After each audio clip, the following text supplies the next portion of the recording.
So welcome. As you know, we're gathered together to commemorate Veterans Day, the day that celebrates soldiers. Today we are really lucky to have Harvey Weiner here visiting with us. You can clap now.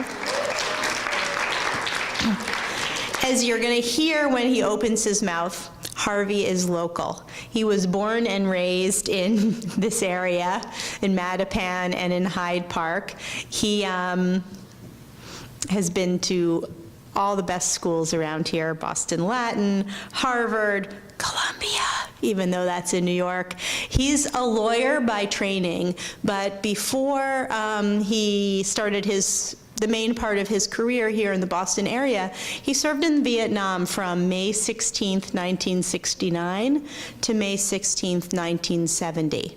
And he's going to talk to you about his service there and his journey subsequent to that service.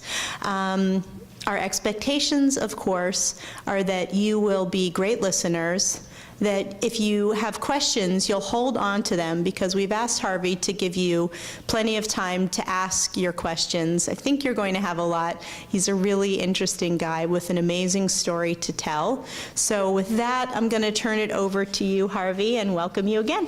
Thank you, Rabbi.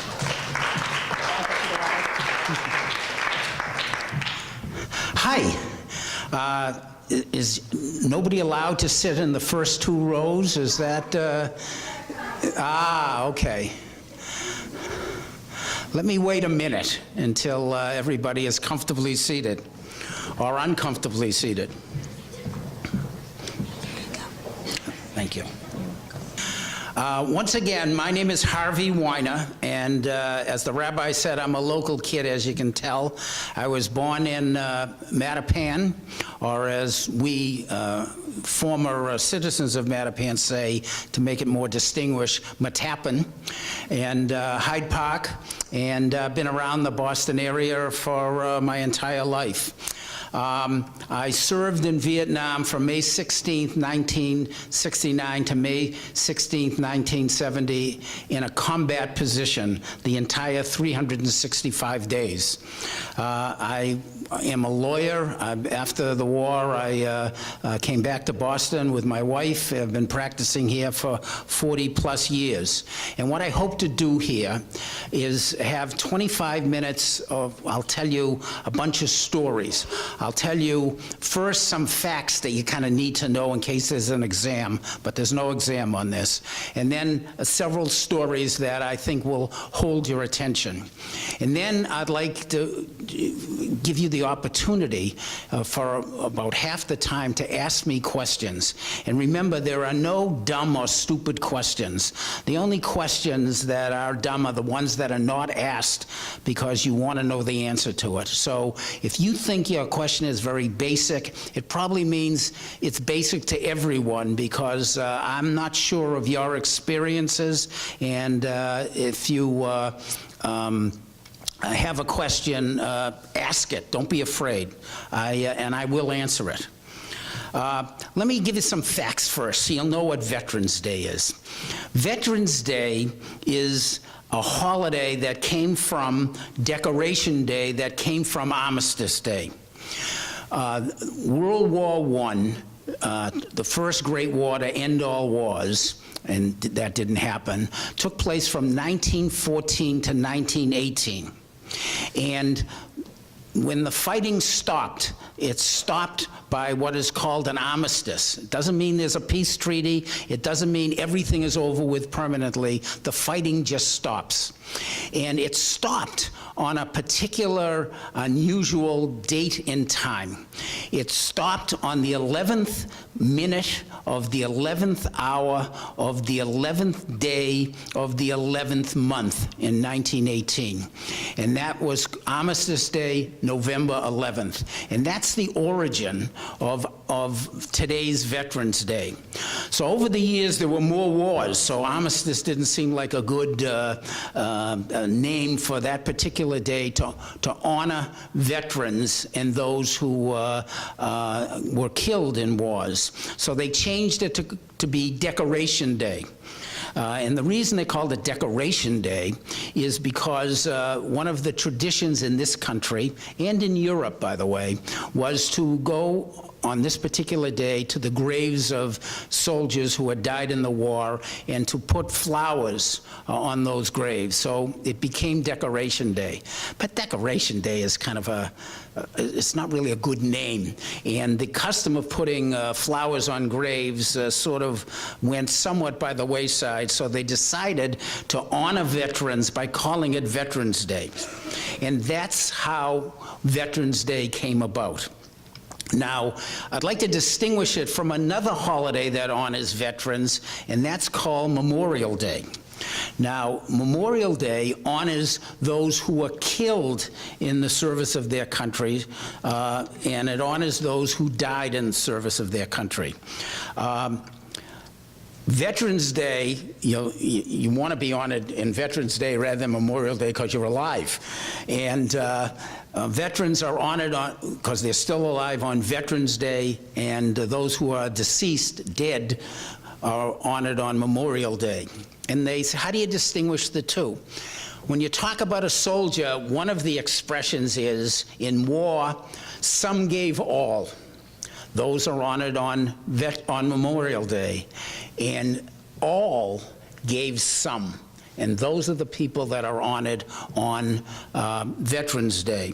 They say that in war, there are no unwounded soldiers. So even if you see someone, you assume that person is in perfect condition, something of that person was lost, whether psychologically or what have you, in a war effort. I'm not talking about just serving in the military. I'm talking basically about serving in war. Now, Veterans Day and Memorial Day are national expressions of gratitude to our soldiers. And another sort of indication is a very famous poem, which I want to read to you. It's a short poem, and it came out of World War I. It's the most famous veterans poem, soldiers poem ever. So I hope it's taught to you here. And it's named in Flanders Field. Flanders Field was a battleground in Belgium in Europe in World War I. And poppies, which you're going to hear, poppies are flowers. And I'm going to talk a little more about poppies after I recite the short poem to you. And the poem is spoken by those who died in the, and they're talking to soldiers who are still alive. It was written by a Lieutenant Colonel John McCrae. So I want you to listen to this. And I'm going to have one question about this. In Flanders Field, the poppies grow between the crosses, row on row, that mark our place. And in the sky the larks, still bravely singing, fly scarce heard amid the guns below. We are the dead. Short days ago we lived, felt dawn, saw sunset glow, loved and were loved, and now we lie in Flanders Field. Take up our quarrel with the foe. To you from our failing hands we throw the torch. Be yours to hold it high. If ye break faith with us who die, we shall not sleep, though poppies grow in Flanders Field. So my question is, and you don't have to give me an answer, it begins, the poppies grow between the crosses. What does between the crosses mean, and how does that relate to us as Jews? Okay, put that on your mental back burner. Now, poppies. Poppies have become the symbol, the most recognized memorial symbol for soldiers. And veterans organizations sell plastic poppies, not real poppies, on Veterans Day and on Memorial Day and on other times. And they raise money to support their organization, to support other veterans, to support soldiers, and to give scholarships in schools. So next time you see somebody standing outside of Stop and Shop or Star Market or wherever, or hopefully Wegmans, and they're selling poppies. They have one of these funny caps on. Go over and give that person a couple of bucks and buy poppies. It helps veterans. Now, here's what I did. Here's personal stories. In college, it was the Vietnam War, and we had a draft.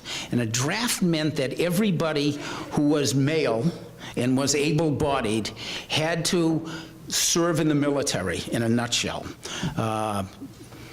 We don't have that now. We have an all-volunteer army, and hopefully all of you will never be drafted. If you want to go into the military, you will volunteer. You won't be forced to go. In Israel, as you well know, everyone, male and female, is required to serve in the military, except if there's a religious exemption, and even that is somewhat falling by the wayside. So I've always viewed and still view that there are 3 obligations to be a citizen in the United States, if you're an adult. The first is to vote, and I'm sure you all know what that is. The second is the obligation to serve on a jury as a juror in either a criminal or a civil trial. And that may take, a couple of days or a couple of weeks out of an adult's life, but it's part of our obligation, as I see it, in a democracy, and part of our obligation as a citizen. And the third thing that I think is our obligation as a citizen of the United States is to serve your country in some substantial way for a long period of time. By a long period of time, I mean a year or two. Give a year of your life for this country, which has been so good to everyone, particularly and including Jews. You can serve your country in the military, Peace Corps, AmeriCorps, something else. This is my own personal view. I think it's one of your 3 obligations of citizenship, and it has been mine.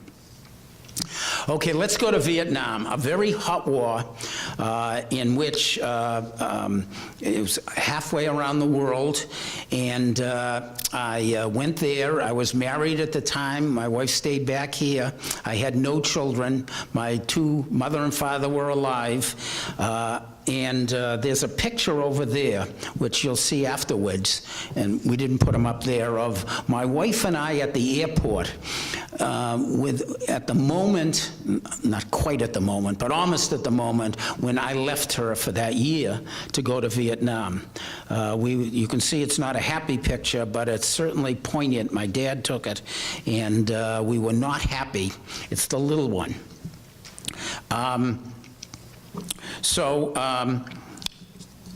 When I first arrived, as every soldier is, I was scared. I was well-trained. I was older than most of the soldiers there, but I was scared. And I remember sitting in the bus going away from the airport in Tan Son Nhut in Vietnam and looking out the window and seeing, people walking around with guns and what have you and rifles. And I sort of slinked down into the chair of the seat. Nothing was going to happen to me there, but that was how I felt. But as time goes on, you adjust. And even though there's danger at all times, and I was in a lot of combat situations, you get used to it. It's sort of like the first day of school here. You're anticipating, your friends are here, who the teachers are going to be. You're uncertain, but eventually you adjust. And I adjusted so well that I had a negative situation where I was in... there was a mortar attack. I went through 100 mortar attacks. Mortar is not concrete, it's the small rocket. The Viet Cong were attacking, and I happened to have an audio tape recorder with me, so I took it into the bunker, and I taped the mortar attack, and I thought that, gee, that was really neat. And I sent it home to my wife. And that was a big mistake, because when she heard it, she not being used to it, freaked out. So that was, the only reason I raised that is to show you that you can adjust to these situations. Now, my wife was at home, And during the Vietnam War, there was tremendous anti-war sentiment, much of which I sympathized with. But the anti-war sentiment was expressed in many ways, including antipathy and hatred for the soldiers that were fighting, including veterans who had come back. So my wife, on fear of being harassed and ridiculed and other negative things, kept quiet that I was away in Vietnam. She and others like her got no support from the government, no support from friends because of the anti-war sentiment. This is very different today, and people like yourself, we rely upon, soldiers rely upon your support. I got nothing, and it hurt. If soldiers get something from the states, from friends, from students, it is a remarkable thing. They feel so good about it. They feel wanted. They feel not forgotten. It's a terrific feeling, one that I never had. So I want to talk a little bit about the isolation when I was there. No cell phones, no phones of any type, no email, no TV, no radio. When I was there, Neil Armstrong landed on the moon, and I didn't know about it for months.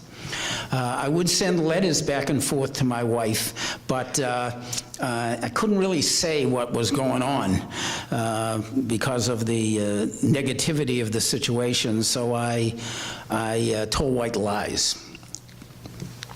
Now, Jewish connections. Let me talk about my Jewish connections and Jewish connections to soldiers in the war and in general.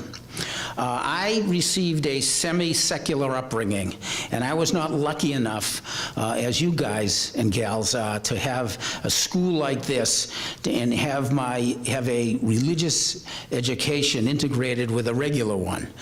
So I knew very little about Judaism, and it was clear on a certain day when we were suffering a very severe mortar attack. And I was in a bunker with a couple of people, including a sergeant, and it happened to be Yom Kippur, and I didn't know it. So the sergeant looks at me and he says, "Hey, Lieutenant, what the heck are you doing here?" And I said, "What do you mean, Sergeant?" He said, "You're a Jew, aren't you?" And I said, "Yeah." He said, "Well, why aren't you up in Saigon, out of harm's way, praying with the other Jews? It's one of those Jew holidays, isn't it?" And I said, "Gee, of course, at the time I was doing a lot of praying myself, but it was unrelated to the Yom Kippur service." And I confess to you that after that, I never forgot, for many other reasons, when Yom Kippur took place. Now, when I came back from Vietnam, I came back in San Francisco to the military airport, and I switched to a civilian plane to go from San Francisco back to here.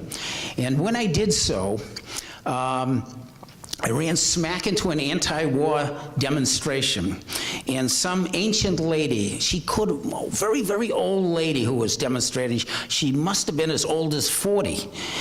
She came up to me and said, "Baby killer," and spit, but she didn't have good aim at that old age, and she spit on my shoes. And that type of spitting greeting that one receives, that I received, really made me and others like me. There are whole books on soldiers from Vietnam who were spit on once they returned.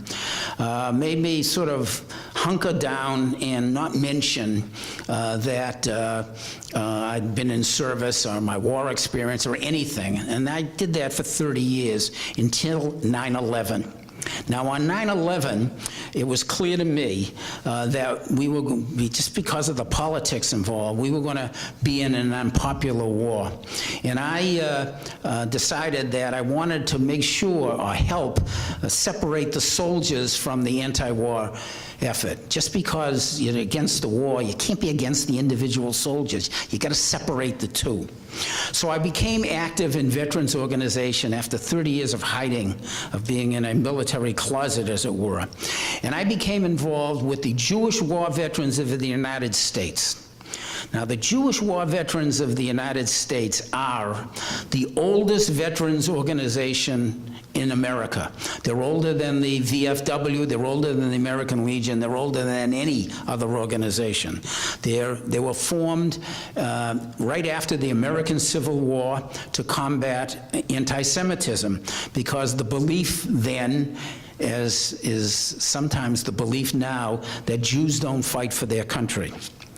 Now, I tell you that Jews have fought in all America's wars, at least through the Vietnam War, in numbers proportionately greater than their percentage in the general population. 18 Jews have won the highest honor in the United States, the Congressional Medal of Honor. And this organization does a whole bunch of things. It helps other veterans, it helps scholarships, it socializes, it helps soldiers.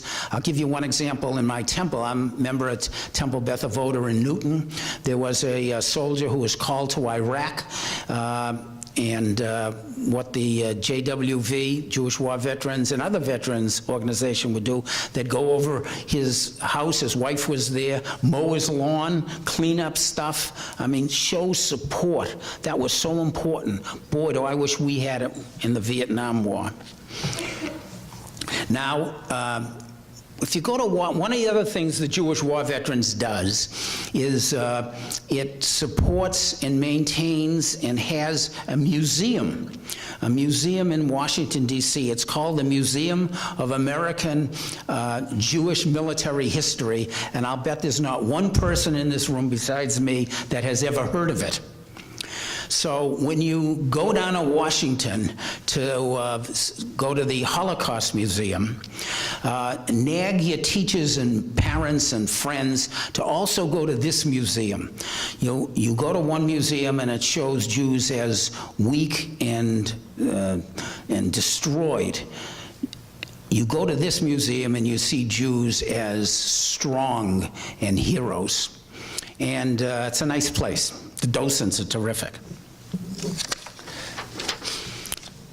Okay, now, I was involved in a severe bombing incident in Vietnam on February 15th, 1970. And I want to tell you a little bit about it, and then I want to relate it to the present day. Can you hear me if I go like this? Or oh no, I can take this. You can hear me now, okay.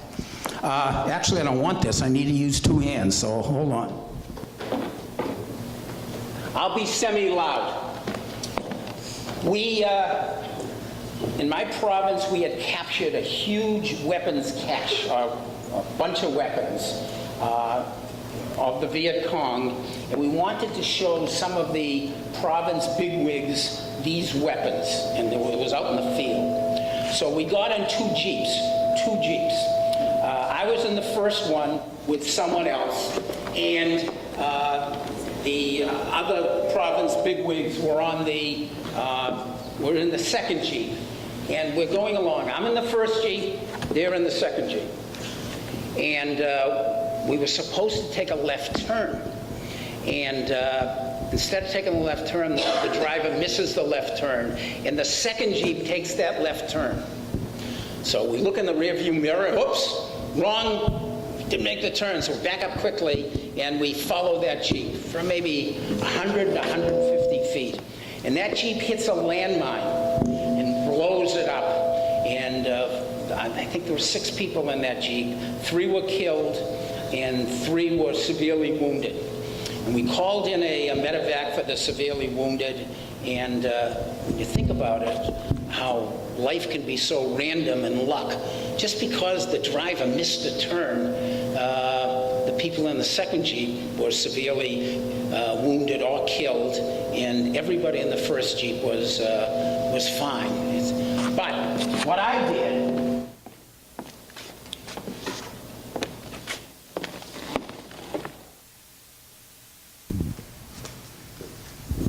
to to remember this, I went and dug into the ground.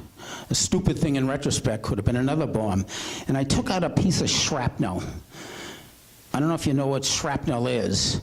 From the Marathon bombing, it was a lot of BBs and pressure cooker shards of metal. And I kept it with me, took it home and kept it with me for, God knows why I would do that, but for 40 years I've just kept it. And what happened? The Boston Marathon bombing took place, as you know, on April 15th of last year.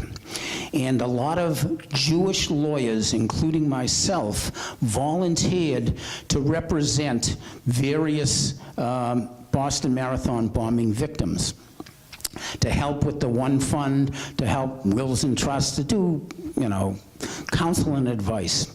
And the woman I was assigned was a woman, 25-year-old single woman, who had her calf blown off. She was bombing victim number 1, because if you look at the pictures, she was the one that was being carried in those different iconic pictures.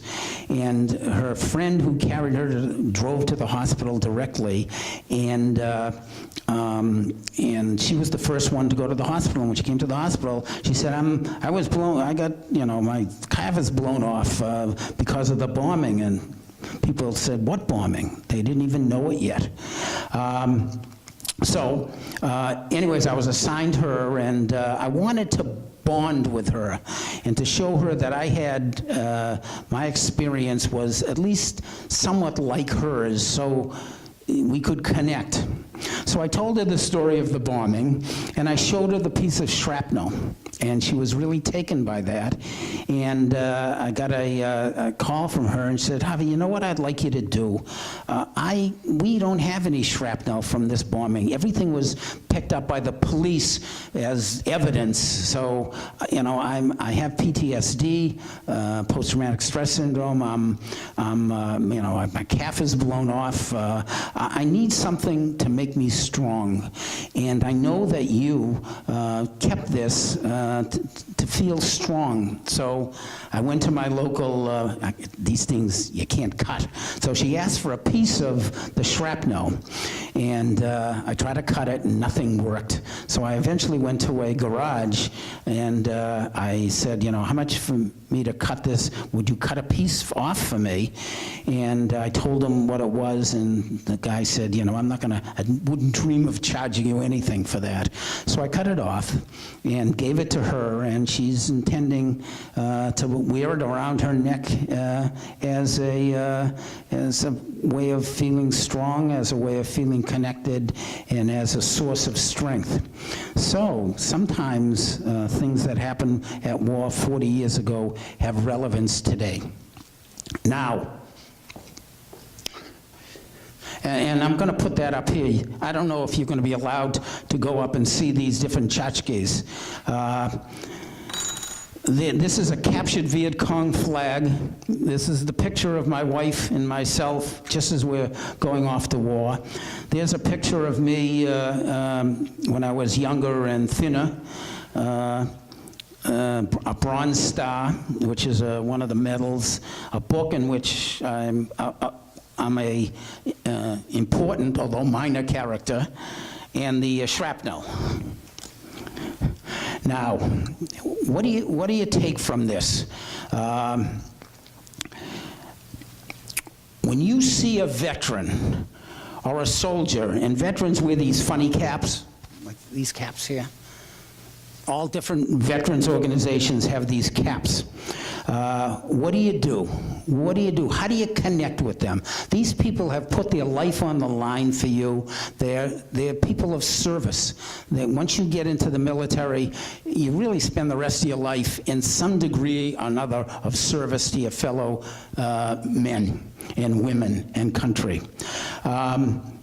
First, you never ask a veteran if they've killed anyone. That's a no-no. That's off the table. But what you do, you go up to them, look them in the eye, and say to them, stick out your hand shake their hand and say, "Sir or ma'am, thank you for your service." And that will make that veteran feel so good, and you won't feel so badly yourself. Okay, now, do you have, that's the end of my formal talk. There's no quiz on it.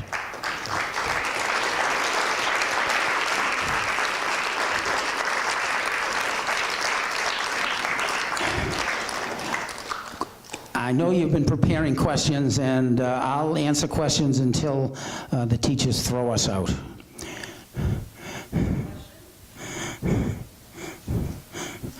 Sir?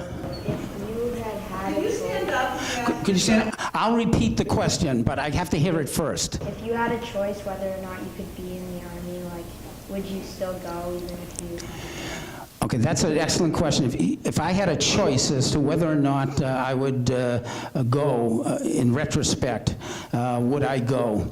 And my answer, in that particular war, my answer would be no, I would not have gone. And the reason, there's several reasons. One is, it was such a source of unhappiness to my mother and father and to my wife that whatever nachas I got out of it, it wasn't worth it. And secondly, there was a chemical there that was manufactured in the United States by DuPont that was used to kill trees and leaves. It was called Agent Orange, and its purpose was so that the Viet Cong and the North Vietnamese could not hide in the jungle. And exposure to that has long-range and fatal consequences. And as a result of being exposed to that, I developed 2 types of cancer, which are now in remission, so I didn't want that either. So in answer to your question, I wouldn't have done it again, and that's an honest answer. Ma'am. Do you think the Army like made you into the person that you are today? Say again? Do you think the Army made you into the person that you are today? Well, that's another good question. The question is, do I think the Army made me into what I was today? And I think the answer is yes and no. Let me give you the no first. I have this feeling that, based on no evidence, that by the time you're in the military already, you're pretty much formed. There's an old Yiddish proverb, as you are at 7, you are at 70. Now, that doesn't mean you can't change, but my experience in Vietnam was that the people who I viewed of weak character coming in, those are the ones that cracked up, and those that had strong character going into it, they were the ones that survived well psychologically as well as doing their job.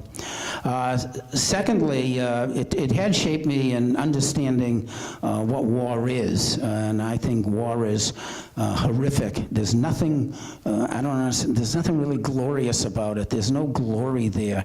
It's metal and blood and death. So I never really understood that until I experienced it. So that has shaped me for the rest of my life. A hatred of war. Sometimes it's necessary. Sometimes war is necessary. There's necessary wars and unnecessary wars, but all wars are immoral. But sometimes you have to do it. So that shaped me in that way. And of course it shaped me to help veterans. I've devoted probably the last 10 years a significant amount of my time helping other veterans, both in veterans hospitals and soldiers in Iraq and Afghanistan. Thank you. It's a good question. Yes, ma'am. Stand up.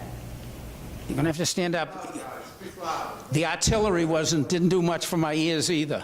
Do you ever wear the hat? Do I ever wear that, the veterans cap? Yes, I wear it all the time. I wear it at parades. I wear it when I go into Chelsea Soldiers Home. I wear it at meetings of the veterans organizations. My wife thinks it's terribly ugly, so I don't wear it at home. Young lady? Thank you. You made my day. Do you feel, knowing that the Vietnam War was unpopular and knowing that the current war in Afghanistan and the war in Iraq were also unpopular. Do you feel a stronger connection to Iraq and Afghanistan veterans than you do to World War II veterans who were fighting in a war that was not unpopular in the same way that these were? Okay, the question is, how do I feel my connection with veterans of other wars other than the Vietnam War? And the answer is, because Vietnam veterans were essentially rejected by the country, we all bonded together. I'm also a life member of the Vietnam Veterans of America.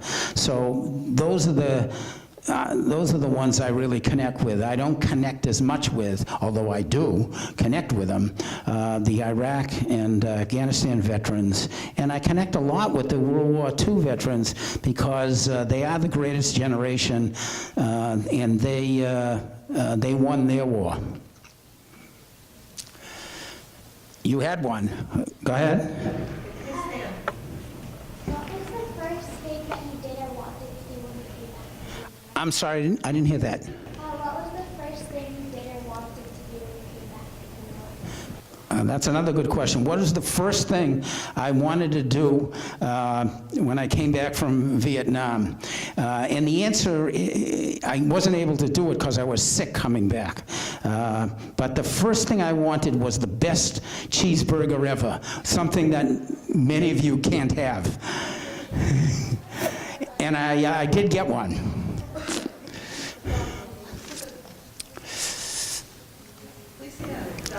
Yeah. How would you respond to the people who were criticizing you, like the protesters, like the woman you met on your way back?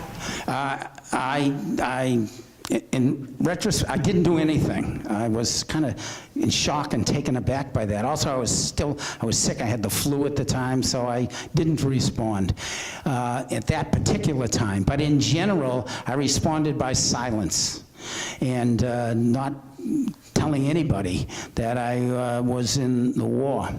And that's why if you guys and gals see veterans and say something positive to them, shake their hands and thank them, it means so much. I wish people like you had done that to me. I would have come out of the military closet much, much earlier. Sir. When you were in Vietnam, was there ever a day when you were happy? In Vietnam, was there ever a day I was happy? The answer is yes. You adjust. You adjust, and you achieve a type of happiness, sort of like being in school.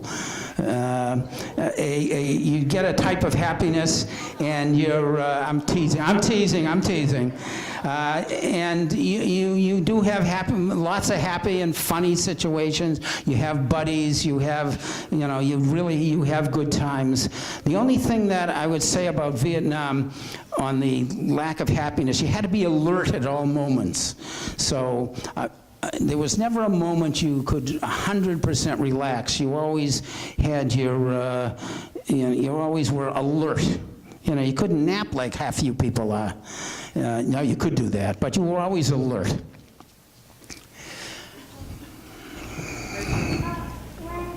you came back, were you scared still? Is the question when I came back? Say again? When you came back, were you still scared like you were there? Well, I'm saying I wasn't scared. I said you adjusted. I was scared when I first came to Vietnam, and then I adjusted to it, and I wasn't scared anymore. I really wasn't scared probably the last 11 and a half months. I was alert, but I wasn't scared. And it's adjustment. I was scared when I first got there.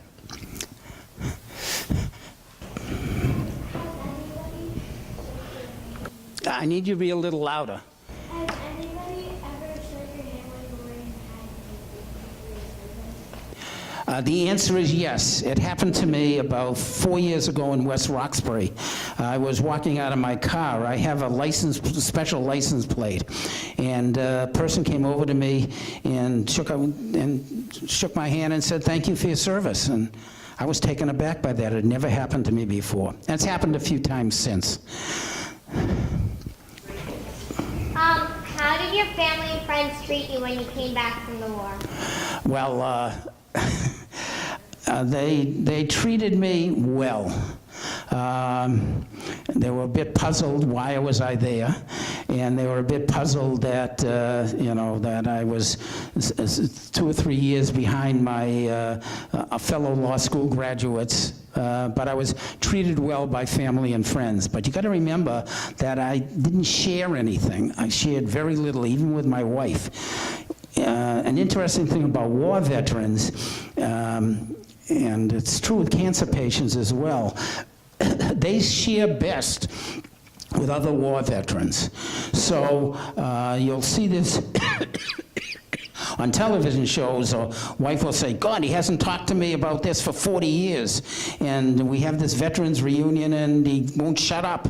I didn't know anything about X and Y. So there's a connection there, just like the type of connection I try to make with the Boston Marathon bombing victim. It's true with cancer patients as well. They talk better to each other than they do to social workers, doctors, nurses, and family. Did you ever keep in contact with anyone who served with you? That's another good question. The question is, did I keep in contact with anybody that served with me? And the answer was no. I didn't for 30 or 35 years. And then through the magic of the internet, one member of the team I was on a small advisory team, about 50 people, made it his quest to find all of us. And he did, somewhat deceased, and we've had 3 reunions, and they've been very meaningful reunions, one in Denver, one in St. Louis, one in Tucson, and now even my wife is willing to meet them. We have time for 2 more questions. That's okay. So when you came back from the war wasn't over. So It wasn't over, that's correct. So when bad things happened during the war, did you feel differently about them than people who hadn't served in the war? I'm not sure I understand completely your question. Like when something bad happened in the Vietnam War when you were back in the United States, Yeah. did you feel differently about that event than people who hadn't served in the war? Yes, the answer is yes. I was an advisor to the Vietnamese. We fought together, ate together, went out on missions together. I was very much concerned with their safety, and particularly people that are very close to me there. And I was, whenever I heard something was happening in Vietnam, I always would try to find out if anything happened in the province I was in to the people I knew. But communication was different then than now. You couldn't find out any of this stuff. Now, it's amazing to me. Is there one more question? Did you at all suffer from PTSD? Did I suffer PTSD? Well, let me say this. I would like to say no, but my wife would disagree. And the medical personnel, I've never been diagnosed. I don't think I have. But you change. I don't know if that's PTSD. You really change. You're a different person coming back. Okay, well, thank you, guys and gals. This was fun. So I think that our collective applause is really a way of saying to you, Harvey, thank you for your service. So, Harvey, thank you so much for sharing your story and your insights. You guys can sit down for a second. I want to make sure that you know, and students, that you make the connection.